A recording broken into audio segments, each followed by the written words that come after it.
Let's be honest, the weight loss industry is a minefield of quick fixes, false promises, and quite honestly, a lot of nonsense. Here's the truth. The best diet for weight loss isn't about deprivation or forcing yourself to eat things you hate.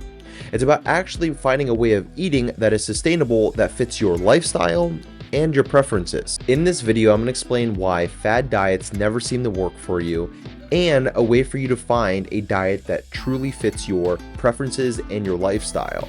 And if you stick all the way to the end, I'm going to give you 5 habits that you can start implementing immediately to see and make progress within the next week or two. When it comes to weight loss, we're all a little impatient. It requires a great deal of time and effort on your part to actually get the thing done. And when it comes to these flashy titles but from fad diets, lose 10 pounds in a week, let's drop 2 dress sizes in a month. Who in the world wouldn't want those things to happen fast? They're going to give you a quick fix to a long-term problem. And that quick fix is rapid water loss that's not actually fat. And then that rapid water loss causes you to lose muscle mass. And if you're losing muscle mass, that means you have a weak metabolism. With a weak metabolism, over time, that's just going to cause it to be really, really difficult to actually lose weight. In addition to quick fixes, they're really restrictive rules. They're determining what you can and cannot eat. And if you can and cannot eat certain things, that's where eating disorders start to pop up and binging starts to happen. Eventually going to lead to nutrient deficiencies if you're not eating from certain food groups that provide you with essential nutrients. Ultimately, with quick fixes and restrictive rules, it leads to a yo-yo effect when it comes to weight loss. We go on this fad diet, we detox our body and lose 10 pounds in a week. But then what about the following week? We can't just do it again because we cut out certain food groups. It was a quick fix rather than a long-term solution. To actually maintain the results that you achieve, it's important that these dieting rules that you're following or these restrictions that you're putting on yourself align with your lifestyle and you're more than able to follow them way past your goal.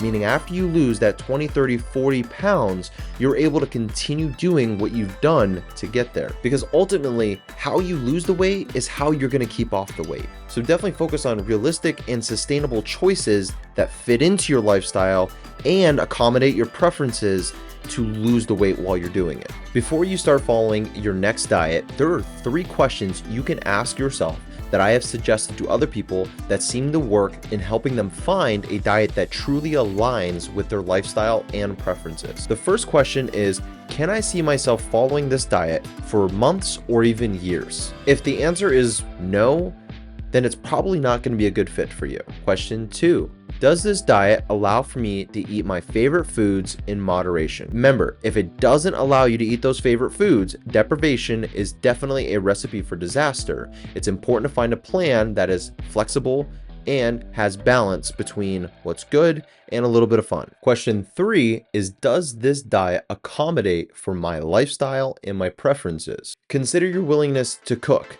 How about your budget? What about your social life? Do you have children? And do you have any dietary restrictions? The bottom line here is the best diet for weight loss is going to be the one that you can truly stick with and doesn't really cause much restriction at all. If you've made it this far in the video, I really appreciate you and you're a real one.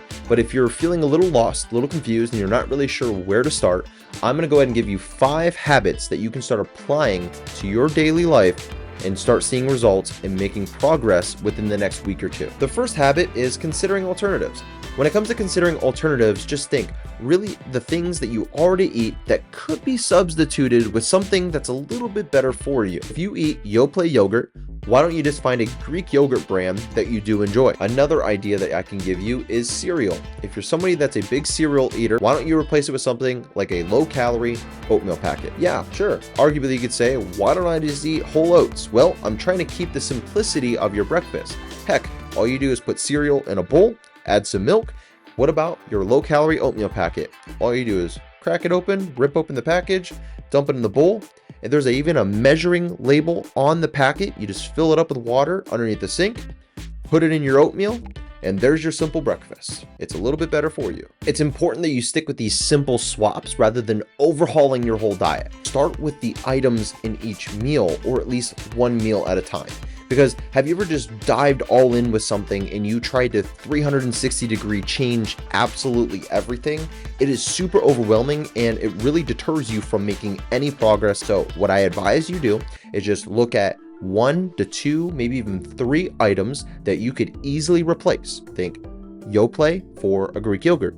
Think chips for baked chips. Think cereal for low-calorie packets. Because at the end of the day, the habits that you already have with how you make your grocery list, how you plan out your weeks, and how you're actually doing the grocery shopping, they're not going to change overnight. The next habit is cook once and eat twice or even thrice. Whenever you cook, double or triple down on the portions that you're making, and you can use it as leftovers and save yourself some time in the future. It's sort of like a way of meal prepping. That leads me to the next one. Plan out your meals.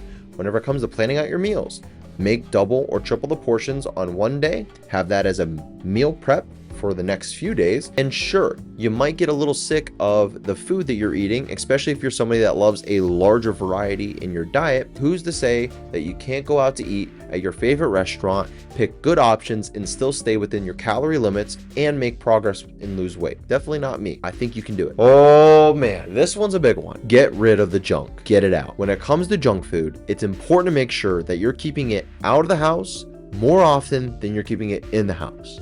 Think about it. Every time you open up the freezer or you open up the cabinet to see cookies, candies, or even ice cream sitting in the freezer, you only have so much willpower to say no.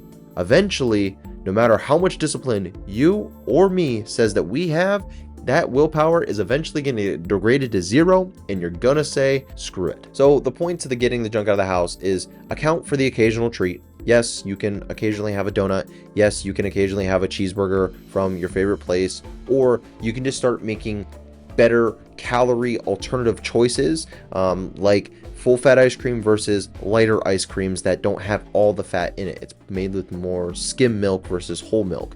Or you can make the option of regular chips versus baked chips, right? It's just these small little changes and keeping it out of the house more often than in the house that's going to make up the bigger picture for making progress towards your weight loss goals.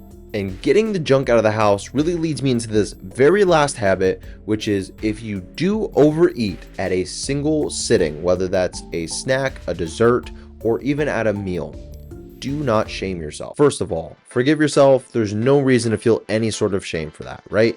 Every now and again, we're going to indulge a little bit more than we should have. So at the end of the day, really just forgive yourself, and the plan that you have set out for, make sure that you hop right back on it at the very next meal. I really hope you found something helpful in this video. Heck, you've made it this far, so you must have. However, if you want the full article, it's down in the description. You can click the link. It'll take you to the article on the website. It explains everything in thorough detail and some.